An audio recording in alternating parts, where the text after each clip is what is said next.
Bauman Company as the agent.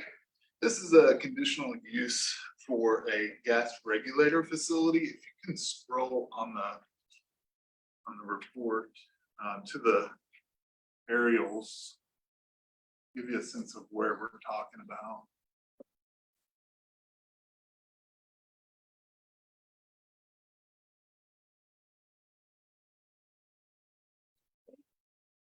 Yeah, this is on the edge of the city, kind of near Goddard, just south of Eisenhower High School, and just a little bit north of, I don't know what y'all call it, 54-400 Kellogg, whatever y'all call it. I'm learning.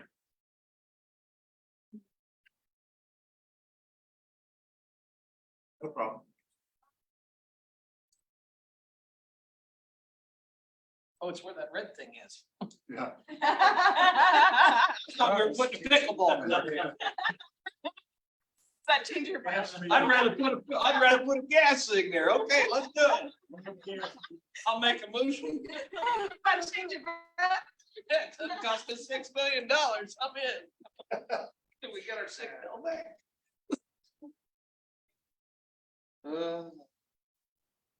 Second for mine.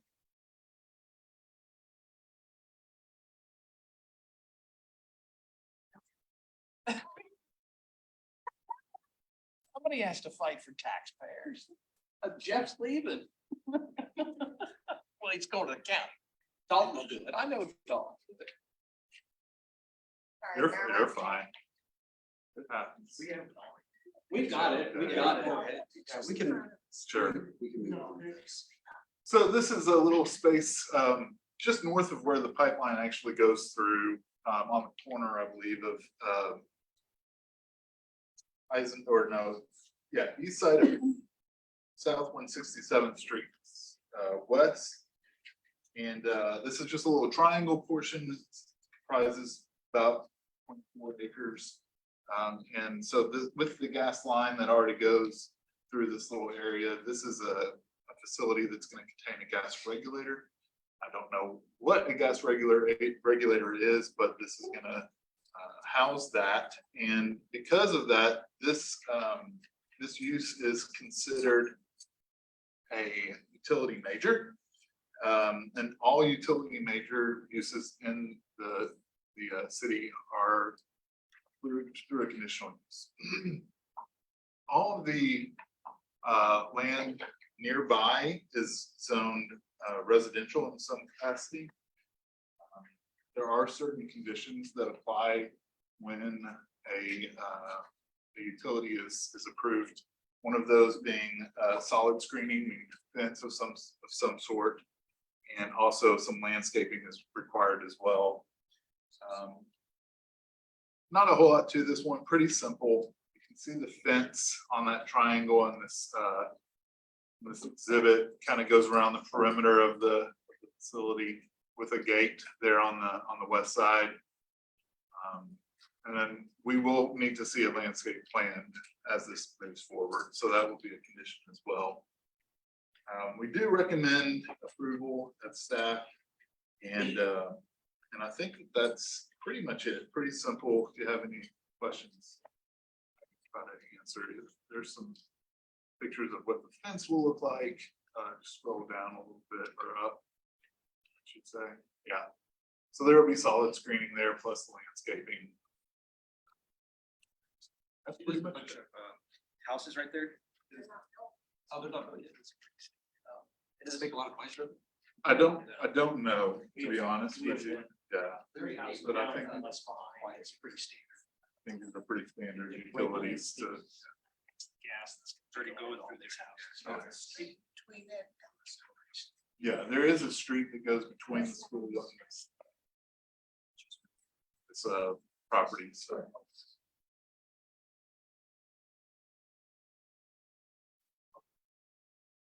Any questions from Dab?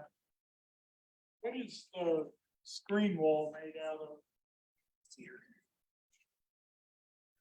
I heard cedar. Cedar. Okay, I didn't know that the agent was here. The agent is here. Thanks. Sorry. He's saying cedar. It's Chris Rose with Bauman Company. It's a solid cedar fence there. So the current developer of this property made an agreement with the pipeline company to do a cedar board fence there instead of just a regular, chain link. They're gearing up to build the housing. That is correct. Yeah, I believe the pavement's all in around that area there and it's a duplex area. And so, yeah, they just laid that street in. I believe they're probably gonna start they probably are building or getting really close to start building the houses on there. I make a motion, we approve. Motion to approve, is there a second? Second, Becky. All in favor, say aye. Aye. All opposed, same sign. Passes. Thank you. Okay, I know we have something else. Moving on.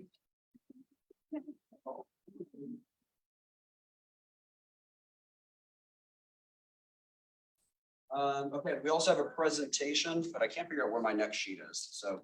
For the consolidated, plan entitlement funding, CDBG, home and ESG grants. Is there someone from staff to present that, or is that just a note for us? We're gonna come on soon. Okay.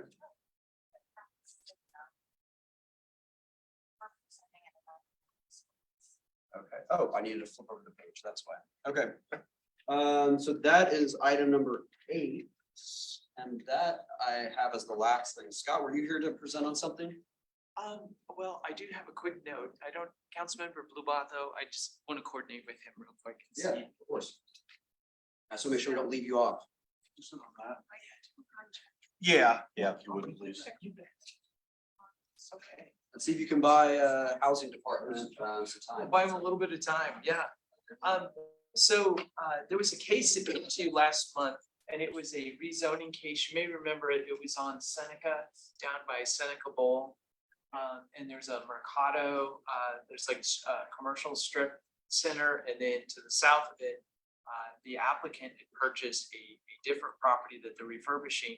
And there's a property to the west that has a duplex on it and some kind of like a storage structure. They were going to rezone that property, zoned B, if I remember correctly, and they want to demolish those structures and put in a parking lot for the shop they're going to be refurbishing. Well, in talking with staff, I understand, my understanding is that what they explained to you is that that could be allowed by right, with just simple, that it was allowed by right because parking is allowed in the multifamily. And so in talking with council member and in talking with staff, that was my understanding, but I want you to know that we realize that is incorrect.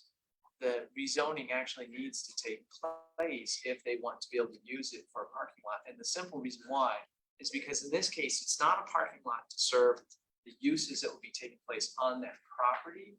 It's because it will be an ancillary parking lot, which means parking that for a use that's on a different property. And so my understanding is that you all voted to recommend denial simply because based on staff's response to your questions, your knowledge was that it would be allowed by right without any zoning action. So I'm here, I just appreciate this opportunity to clarify that, in fact, the zoning action would be necessary. And so I want to find out if you've got any challenges or any heartburn with that. The reason why is because there is the zoning case is going before the city council. There was more than that, though. This was the guy with the. Yeah. Yeah. I mean, the There's a lot neighbor, more. he's harassed his neighbor to try to bully him, like this is impacting one of the other business owners in there. And what was the MAPC turnout from the neighborhood regarding this? Was there any? Question is that I think there was a gentleman who's been opposed to it, his wife, their legal representative, I think possibly one other person. That's why we voted no. Okay, so you voted no, not because of They the, were not, the owner of the person purchasing the houses that's gonna make it into a parking lot yeah, is not going to allow the tenant in the same mall with him yeah, to use the parking lot so That's he could right. get his supplies okay, delivered. okay, very good. This gives me a much better understanding. Thank you so much. It's just that, I think the reason we publicly said was the parking lot, but because that, it was like, well, he can already do what he wants to do either way, based on the information we had presented, so why Yes. are we having this argument? But yes, it was, Had to do with tenants. So it sounds like even with that new understanding though. I wouldn't. Okay, very good. That's very helpful for me to know. Yeah. So, okay, very good. Well, thank you. That's and really. I know all. there's always two sides to every story, but Excited to show up. Yeah, the other side, yeah, he didn't show up and Oh, he didn't. so the even- applicant didn't even show up. Correct. Oh, But yeah. he sent his agent. But we saw pictures of when he's graffiti and trash around the back of their store. Granted, it was all allegedly, but Yes, yes. there are two sides, and one side decided to show up and Yeah. say something. My goodness. Okay, well, that gives And me we much didn't better really understanding. trust, I mean, I didn't trust that what he states his intended use was his intended use, and it seems like when we change zoning, anytime we change zoning, we're opening it up to whatever they want to put there. And it runs with the land, so, okay, It just was very. very good. I'm so glad we had this opportunity. Thank you. Well, thank you This for is the very diligence on coming back. I think it's the first time staff's Well, come back. well, for I- Additional commentary. Well, so I'll thank tell you the reason why is because Councilmember Bluebon and I got to talking about it and said he questioned whether or not to be willing to come down. If the other party wanted to come and explain, that would Yes. help. And- Because his agent really didn't understand that nuance either. He was kind Oh of my goodness, okay. We've had people come previously after denial if they wanted to be able to come, but I don't think anybody's minds will change unless he also had that conversation. And he's still not here. We denied him last time. He's still not here to say, can you change your mind? No, could be Great. Is there anything else you'd like to know from the planning department? If you want me to try and buy some more time for No, it housing? looks like they're here. Oh, fantastic. Well, that worked out just well. Well, thank you for coming. Scott, what was the vote on that whenever it came through the? When it came through MAPC, I don't have my notes on that particular one, I don't believe, let me double check. No, I don't, I could look it up, but I think it was close to it was definitely a majority, but I think it was almost unanimous. It came to us as. I just wanted to hear it out and I appreciate you coming in, Scott, because, just trying to be business friendly and the guys want to put a grocery store in here and he's wanting a parking lot. And it's a very commercial area. So that's why I just wanted to find out how important it is to you guys. I don't know the, applicant. I haven't talked with them or anything. I'm just, No. Scott and I are both kind of looking at it from trying to be business friendly. But, I think if you would come in and be able to tell his side of the story, we can have that conversation. the ones that are trying to he's trying to force them out are actually my neighbors. Oh, really? Oh, okay. And I'm really glad to see me and we talked about it some more later. Will you say that again? They live on Maze Road in the old Stevens house. Who does? The couple that owned the store, the dude's trying to force out, How's he trying to force them out? just by He's been harassing. harassing them, being nasty, ugly, and then this whole parking lot thing. did Not allow him to get, it's an audio visual. And it won't allow them to get deliveries in their back. They can't use. Well, we the back talked about doors. it being landlocked. It Yeah. is, it's, He has to trespass. it's a really unique. There was a they previously did have a shared access agreement that the business owner north of him, who owns that property, actually paid for that deal. But when the guy decided he wanted their property, he said, no, I'm not in this zoning. And that's what's so fun, so not funny, haha, but just funny from an interesting standpoint is that strip center that already exists is built almost pretty much the entire length of it north and south. So there really is no other option to get except through someone else's property. And we cannot find a record of any easements or any kind of legal access. They have to get to the back of their building. Yeah, it's quite a situation. And so if he were going to be more amiable with working with his neighbor, like that might convince me. Hey, maybe otherwise, we could but- do something. Would you guys where want to we hear rezone it again or? We could rezone it and put a requirement that he. Could we do The that? condition of access, I would have to double check with legal in the morning tomorrow, but I know that with zoning, you can put in conditions related to access. Now, whether it can be all the way through for a neighbor, that'd be something I can That check may on. be a condition that we would say, okay, we'll rezone, but you have required to give condition to access to And all in that tenants. case, that actually might be a really good reason to bring it back to this format, because then you can hear from both sides, but then they can also have that dialogue about that That'd be access. a really good one to hear to January. Oh, Be here, Scott. Timing's everything, right? Why January? Okay. Why January? We will move on to, yeah.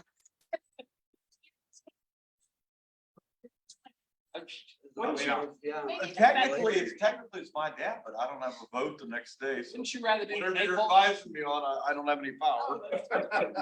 Why don't we do Maple? Let's do that one.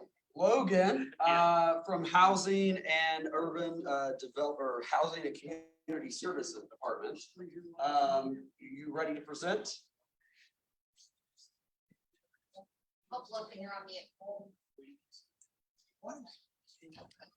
Yep, we're ready. Sorry about that. Can you hear me now? Floor is yours. Okay, great. My name's Logan Bradshaw and I'm the Assistant Director for Housing and Community Services for the City of Wichita. And tonight, myself and my team are here to speak with you about the 2024-2029 HUD Consolidated Plan, as well as the associated first program year and action plan. So before I jump in to our presentation, I want you to think about two questions throughout the context of our presentation this evening. First being, what community needs do we need to know about in District 4? And then what community needs are facing Wichita as a whole? So each year we receive an annual allocation of funds for community development activities from HUD. This slide gives you an overview of what those grant programs look like. These are entitlement funds that we receive, like I mentioned, on an annual basis. In addition, this slide also gives you an idea of how much our current funding level is for each of these three grant programs. And so while Andrew's going to give you kind of a idea of what our funding strategy and more kind of in-depth information about each of these grants, here in a few slides, I'm just going to give you a high-level overview to start off. So CDBG, Community Development Block Grant, this is our largest and most flexible funding source that can be used for a wide range of community development needs. Our current program year allocation is just over $2.9 million. Home Investment Partnerships Grant, or our HOME grant, is all about creating affordable housing and affordable housing opportunities for low to moderate income individuals and families. And our allocation for the current program year is just over 1.7 million. And then ESG is the grant that we have from HUD to address homelessness. And our allocation is just over $250,000 for the current program year. So like I mentioned, we're here to talk to you about preliminary planning for our consolidated plan and our annual action plan. And so it'd be prudent for me to educate you on what those two things are. And so first thing to know about these two plans is they are required as a condition of receiving the federal grants that I just talked about, CDBG, HOME, and ESG. In order for us to continue to receive those on an annual basis, we have to submit a 5-year consolidated plan. And then for every individual year within that consolidated planning period, we have to submit an individual annual action plan. And so a consolidated plan is really a tool that helps jurisdictions assess both affordable housing needs and community development needs within the context of current market conditions over a 5-year period. And so the reason why we're required to look at that in detail against current market conditions every 5 years is so that we can determine high-level investment and spending priorities for that 5-year period. So think about your con plan as your overarching plan that talks about what needs your community is currently facing. So what needs is Wichita currently facing, and how are we going to address those needs through spending and investment priorities. An annual action plan powers your consolidated plans in a way. And so each year within the 5-year period, we're required to submit an annual action plan, and consolidated plans are really carried out through those AAPs, is what we call them. And so the action plan brings it down on a more granular level. So for each annual year within that, what are we going to spend our funding on? So specific funding amounts for specific activities. So our AAP is a means to our consolidated plan, and it's a means of how we're going to achieve the goals and address community needs as outlined in our content period. And so our program year does not run on the city's typical calendar year basis, the way our city budget does. We're on a program year basis, which means our program year runs from the middle of one year to the middle of the following year. So July 1st through June 30th. And so our consolidated plan that we're currently planning for right now is going to run from July 1st of 2024 all the way through June 30th of 2029. And when we submit that consolidated plan to HUD, we're also required to submit our first program year action plan as a part of that. And we have to submit both of those plans to HUD no later than May 15th of 2024.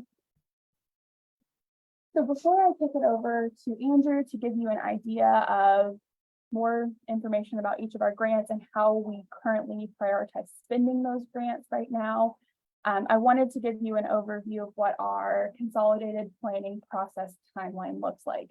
So we really started this process back this spring and have been working through preliminary planning and also working to procure a consultant to help us develop this plan. The consolidated plan is a really big undertaking. It requires a high level of community consultation.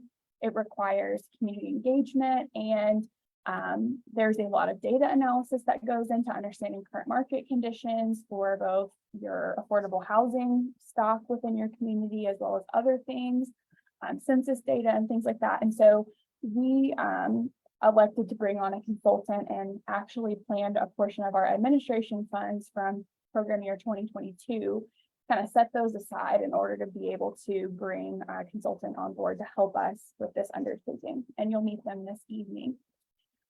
This fall, we are really starting these agency consultations as well as really soliciting that public input. And so we're working through the consultation process now, which will culminate at the end of October when we bring a preliminary consolidated plan consideration workshop presentation to City Council, basically summarizing, here's what we heard from our agency partners, here's what we heard from the groups that we're required to consult with by HUD, and here's what we heard from the public as far as what community needs are, and here's how we think we can program those funds over a 5-year period in order to meet those needs.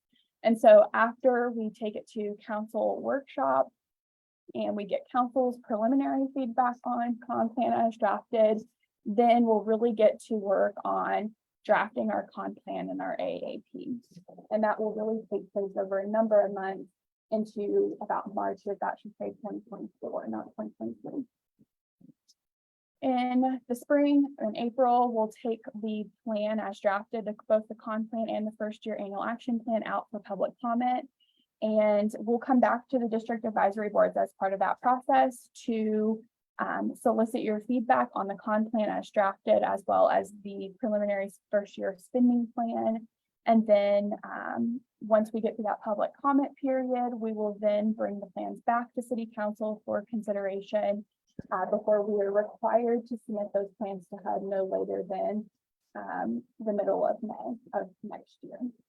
And so at this point, I'm going to kick it over to Ryan to talk a little bit more about specifics on CDBG home and ESG before he introduces you to our consultant. Thanks, Logan. As Logan mentioned, I'm going to go over just CDBG, the program in general, talk about the funding for 3 of our grant programs and kind of what that looks like right now. But we'll start with just a brief overview of CDBG itself. So for CDBG, for a project or an activity to be eligible, it must meet one of 3 national objectives. It must benefit low to moderate income persons. It must prevent slum or blights, or address an urgent community need. This funding has to be used for eligible spending activities, and at least 70% of spending must benefit low to moderate income persons. And just a few other things to consider when it comes to CDBG. There is a limit. There is a public service cap. Right now, it's just a little over $1.1 million, and I'll go over more that more in detail here in just a moment. For other city departments, for them to utilize CDBG funds, there must be a memorandum of understanding in place. For private vendors, there's an RFP process that they must go through. And then funds cannot be allocated to a specific provider or for an ineligible purpose. So current funding strategy for CDBG, like I said, currently funding is going towards infrastructure and park improvements. These have to take place in low to moderate income neighborhoods. Funding is available right now currently for economic development. So this is like small business loans, assistant loans, Propel loans. Funding is available for our home repair program, which is a very popular program that our department administers. It's a program for homeowners that meet income guidelines for them to become eligible for home repairs. And then funding goes towards MABCD, the Memorandum of Understanding Agreements for demolition and clearance of unsafe or blighted structures. So as I mentioned just a couple of slides ago, our public services that we are offering, and again, we do have a cap on the funding that can go towards public service activities. But currently, through the city manager's office, the Office of Community Services, these are your neighborhood resource centers. So Evergreen, Atwater, Colvin centers are all receiving CDBG funding.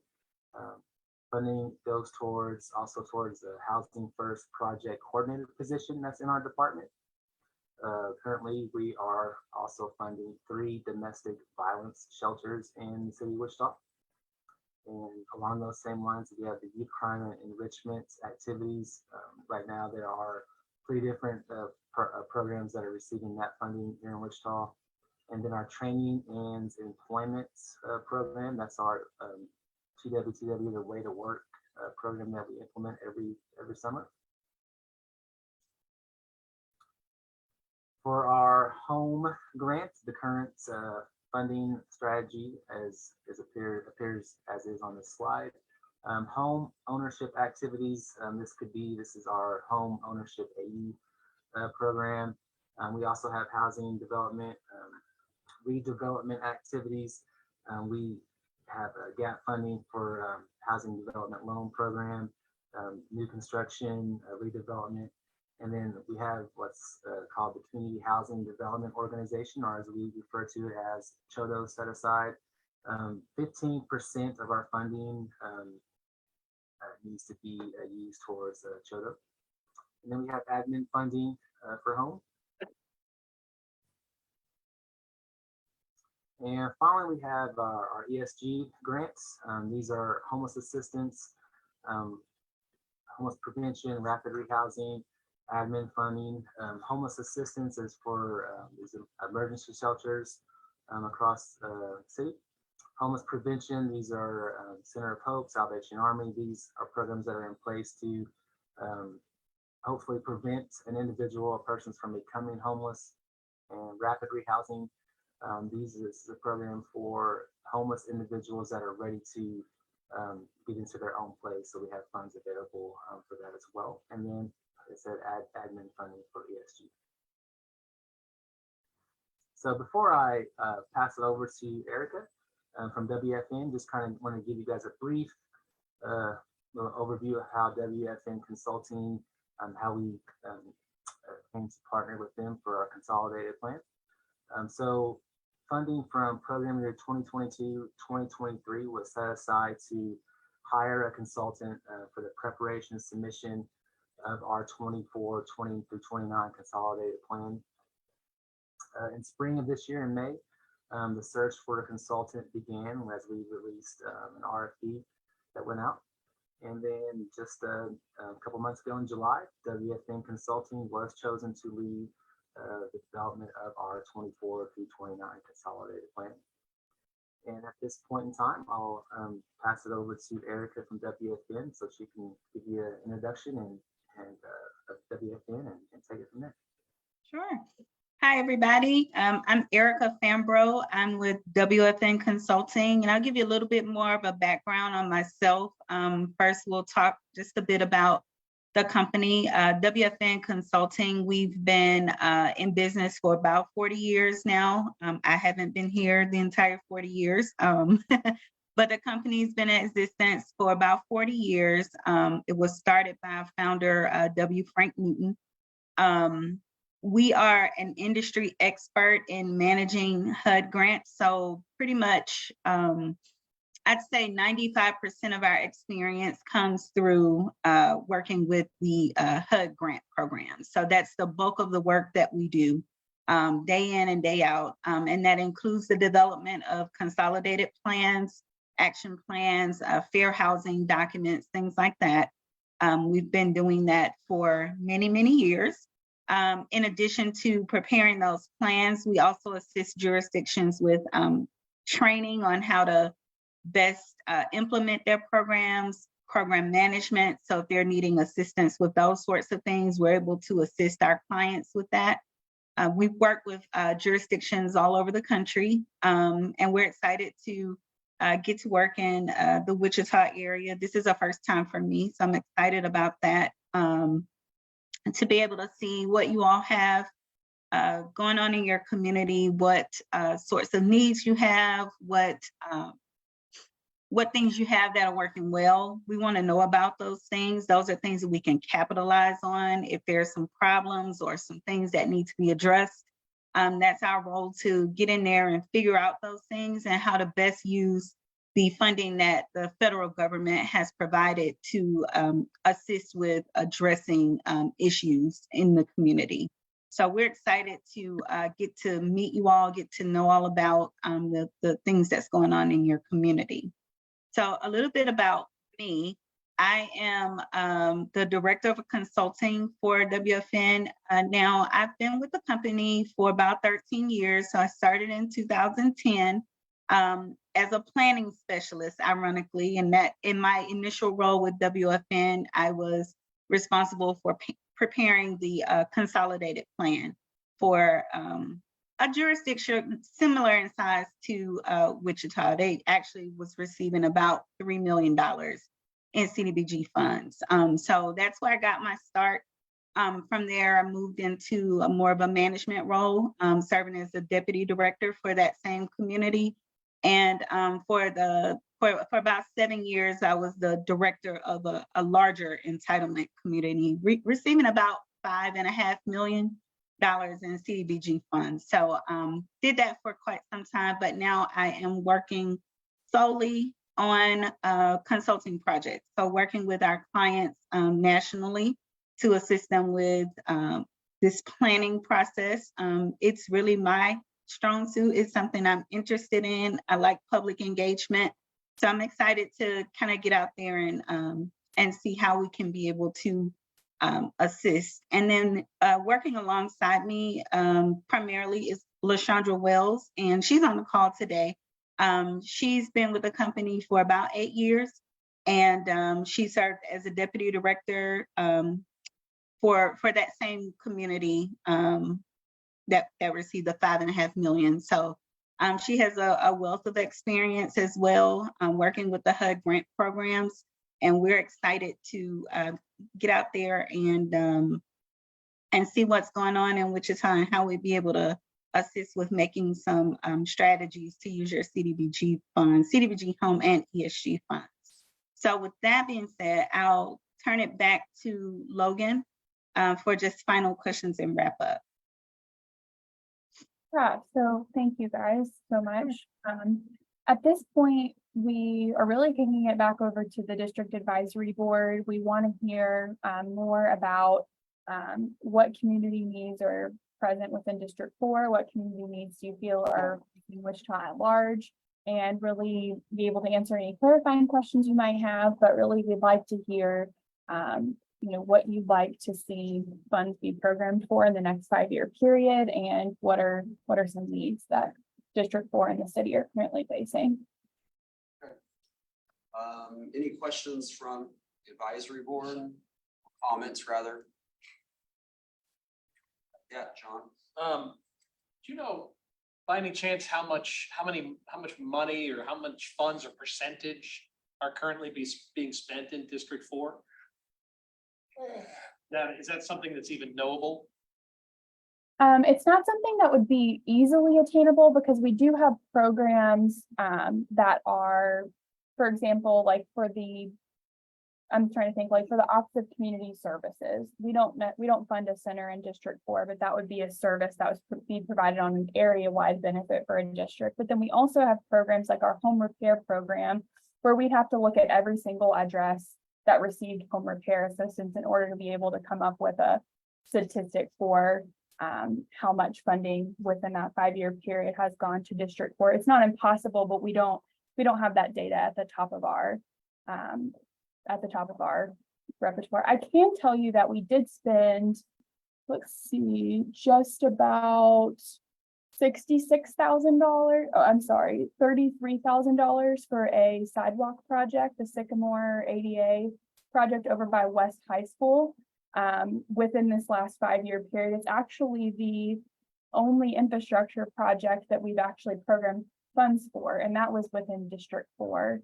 And that was to expand the size of a sidewalk in a low to moderate income neighborhood within District 4 by West High School to improve access to the school.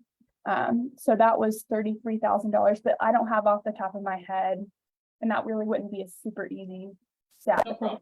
We can look at that if you'd I like. was just curious, and I should know the answer to my next question. I actually served on the county's CDBG board I was appointed by my county commissioner a few years ago, but it's been a while.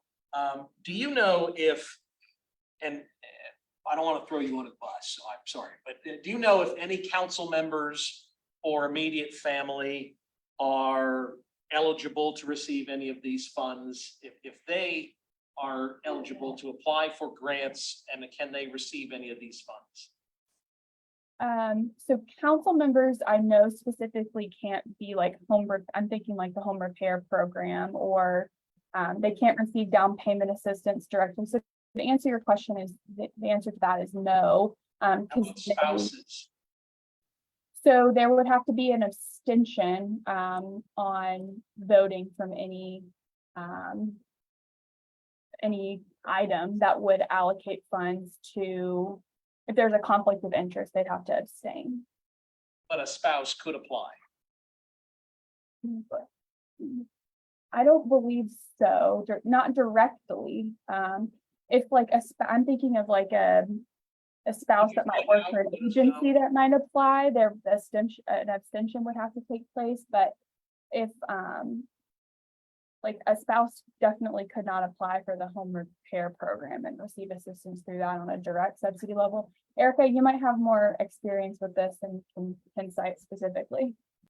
Yeah, I think you answered that perfectly. So like with your direct programs, obviously if it's a spouse, they're probably living in the same home. So you want to make sure that you're not allowing for that. And then if it's something like where you mentioned, Logan, the wife or the husband works for a nonprofit, then the council person would need to abstain from voting on that, and to allow it to happen that way. So the council members are required to sign those conflict of interest statements and things like that. And a conflict, it really is on the council person to expose that. So they should let everyone know that, hey, my wife works for this organization, therefore I can't vote on it. And then that makes it even, it makes it fair, it makes it transparent. So I don't know if that answers your question or if you had any follow-up on that. Because I remember reading something in the Wichita Eagle a few years ago about a council member whose spouse worked for, I think it was Habitat or one of the other, who had applied for grant money, and I don't remember what happened to the article or whatever came of it. Mhm. But just, I know there was grant money that was awarded, and I don't remember whatever happened to it. So that answers my question though. Good. I have a Um, question. I'm sorry, I have just one additional thing to add. So that It was a few. was brought to our attention and we did vet that through that specific instance you're talking about through HUD. And that council member no longer votes on any policy related to that federal grant program, as well as any specific funding allocations. And so hopefully that answers your question. How is this different, the CDBG, home and ESG, this planning process different than the civic committee that I would have served on for 2 years? Does this hiring a consultant?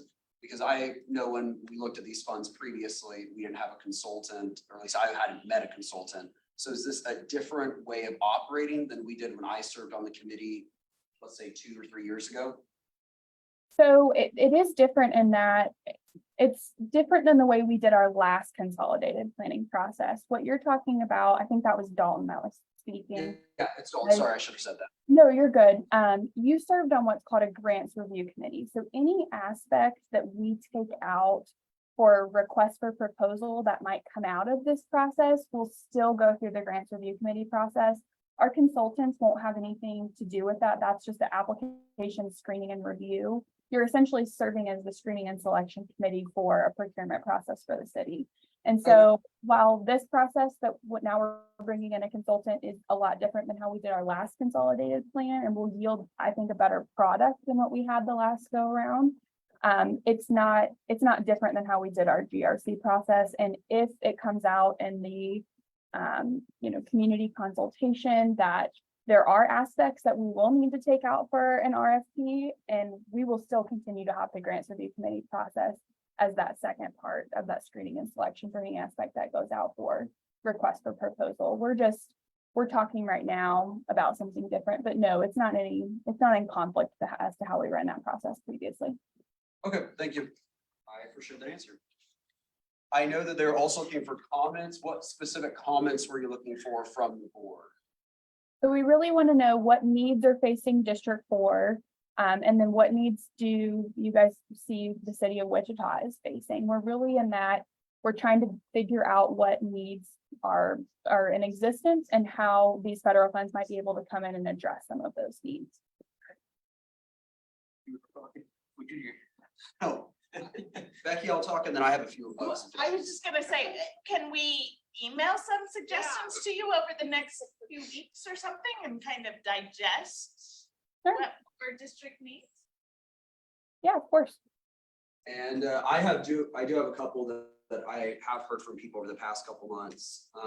Elderly home repairs, first off, so, and an age bracket, if you're, above 65, if you're disabled, home repairs and that side, I know that is a component of these type of grants. Illegal dumping also hurts home values in the area. I think we see that a lot in District 4, probably more so than some of the other districts. The mayor's got a problem. And specifically along Seneca, there's been a couple, every single time I drive by, I see mattresses outside of a neighborhood. Help with gas, electric, or water bills for individuals. There's a few people that I were talking to, and they had to have their water shut off. I know one in particular, his wife was going through cancer treatment at the time, and they weren't able to make their water bill. So things that just help people with inflationary costs and be able to push them, even if it's a small amount, I mean, that $20 a month might be able to save someone from staying in their home. Vacant buildings in my neighborhood alone, I live right by Friends University. There's one house, and it's, probably more of a higher income of probably some of the lower income areas. And there's one house that is surrounded in all four corners by a vacant building. And so that has tremendous hurt on their home values and also just dilapidation of the neighborhood. And then I think every person here would say homelessness just as a broader concept, especially in South Wichita. And I know Jim brought up earlier today, the expansion near 47th and Main. There's another one now, South Lakes, a lot along West Kellogg. Pawnee Prairie Park, I know I've seen encampment there and along the Sunset Prairie Trail. So homeless encampments that are expanding beyond the city core and further into southwest Wichita, I think we're seeing the largest expansion of it, of anywhere else in the community. So that's a long list. I might have others via email, but those are the ones I wrote down. Awesome. Thank you for that feedback. We really appreciate it. Anybody else? Second what you said. Yeah, great.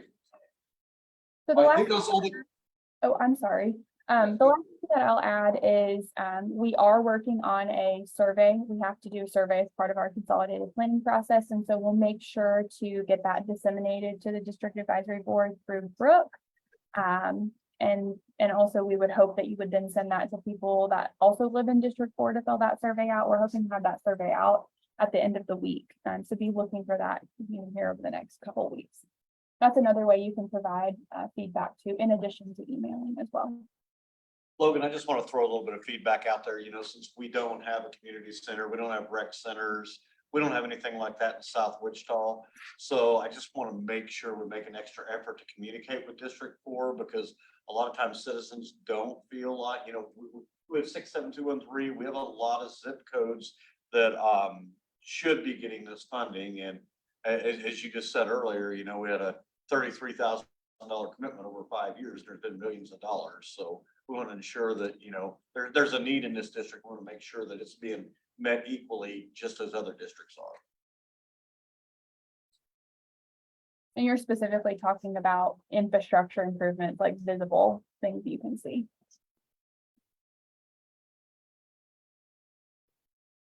thank you, Logan. Thank you for the rest of the housing department as well for your presentation. All right, thank you guys. We really appreciate your time. That is all on the agenda for us. Is there any board or is there any comments from members of the district advisory board or Councilman Luba? Tomorrow, West Douglas is coming back on the agenda. And it's something that we've all went back and forth with. I do believe that if it is denied, the funding will go back to Pampo and be reallocated somewhere else. At this time, I intend to vote with my dad because you guys turned it down 2 different times. So, but it will probably pass. So I'm just letting you guys. Got a call from a lady that lives on Douglas and asked me why the survey crew is out there spray painting the street. Oh my goodness. I just got an email 2 seconds ago. It was long. I was happy about it either. So That's a concern. I'm gonna stand with my dad and the people that live on the south side of that street. I'll talk about that. I think that's a concern that I've heard from people is that it hasn't been voted.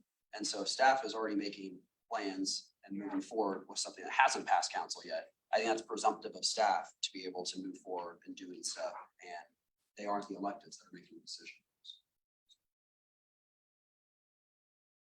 Okay, seeing none, is there a motion to adjourn?